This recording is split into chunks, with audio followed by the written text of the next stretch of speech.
Hello বন্ধুরা, দেখো তোমরা কখনো দেখেছো কি এত বড় মোচা? দেখো পুরো একটা বাচ্চা ছেলের মতো বড় মোচা। এই যে দেখো আমাদের গাছে বলেছিলাম মোচা ধরেছে, সেই মোচাটা আজকে কাটা হবে। আর এই মোচাটা তো দেখেছো কলা ধরেছে, কলা ধরছে, এই ধারে ছোট্ট ছোট্ট কলা চলে এসেছে। এই মোচাটা কাটা হবে না, আর কাটা হবে এই মোচাটা।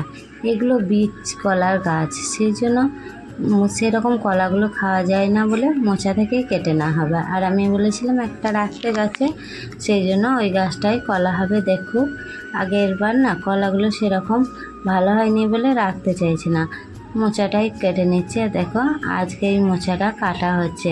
আমরা সবাই মিলে গাছটাকে টানাটানি করে দেখো নিচের দিকে টেনে নিয়ে আসছি। দেখো আমাদের ছাদের দিকে, একদম নিচের দিকে বলতে ছাদের দিকে। আমাদের ছাদ থেকে কলা গাছটা তো অনেক উঁচু।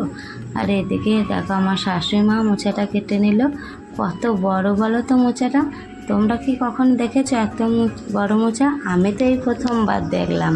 দেখো মোচা কেটে তো নিচেই রেখে এসেছি। এখানে জামা কাপড় ছিল অনেকগুলো, সেগুলো কেচেছিলাম, সেগুলো দেখো এখন ছাদে মিলতে চলে এসেছি। অনেকগুলো ছিল জামা কাপড়।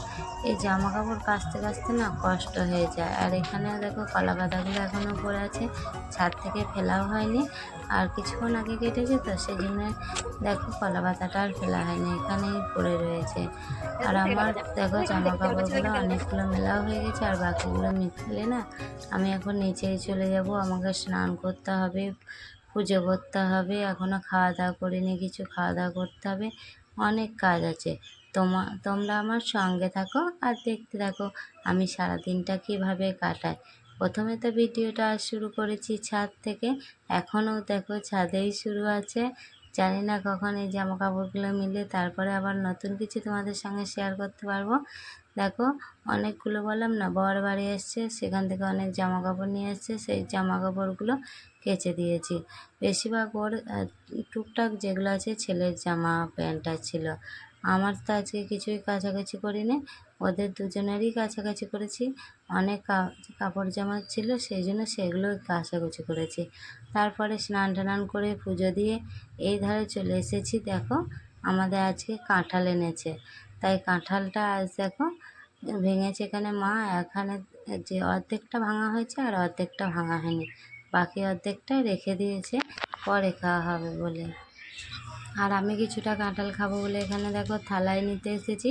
আমি কাঁঠাল খেতে খুব ভালোবাসি দেখো, আর এরকম কাঁঠাল হলে আর কি চাই বলো? একদম খাজা কাঁঠাল, না গলা আর না শক্ত, সেরকম একটা কাঁঠাল, খুব সুন্দর কাঁঠাল। আর এখানে দেখো বর বাজার করে নিয়ে চলে এসেছে। ওকে যদি বাজারে বলি অল্প জিনিস আনতে বলে, দেখো কত জিনিস এনে দিয়েছে। এখানে অনেকগুলো বাজার করে দিচ্ছে। আর এখানে ডাঁটা কুমড়ো এনেছে, অনেকটা বড় কুমড়োটা ছিল, একটা গোটাই কুমড়ো নিয়ে চলে এসেছে। আর আমি এই ধারে ভাত বসিয়ে দিয়েছিলাম, রান্নাটাও শুরু করে দিয়েছিলাম দেখো। আর এখানে সমস্ত সবজি কেটে নিয়ে রেডি করে নিয়েছি। আজকে সেরকম একটা কিছু রান্না করব না, আজকে হবে মাংস। আর এই দেখো এখানে আলু ভাজাও হয়ে গেছে, আলুগুলো আমি এখন তুলে নিচ্ছি। আর তোমরা কে কে আজ রান্না করে খেলে সেটা অন্তত কমেন্ট করে বলো আমাকে সবাই, তোমরা কে কে দিয়ে ভাত খেয়েছো। আর এখানে দেখো আমি মশলাটা এখন কষিয়ে নিচ্ছি। আর এটা কিসের মাংস অবশ্যই তোমরা বলবে। আজকে কিসের মাংস রান্না করছি বলো তো বন্ধুরা? আজকে আমি বলবো না, তোমরা কমেন্টে বলবে। আর এখানে দেখো প্রেশার কুকারে দিয়ে দেবো সিটি মারতে। সিটি না দিলে তো এই মাংস সেরকম একটা সিদ্ধ হতে টাইম লাগবে কড়াইয়ে, আর সিটি দিলে তাড়াতাড়ি হয়ে যাবে। আর এখানে আমি মাছের ডিমের বড়া করে নিচ্ছি বন্ধুরা। টাটা বন্ধুরা, আমার ভিডিওটা ভালো লাগলে একটা লাইক করে দিও।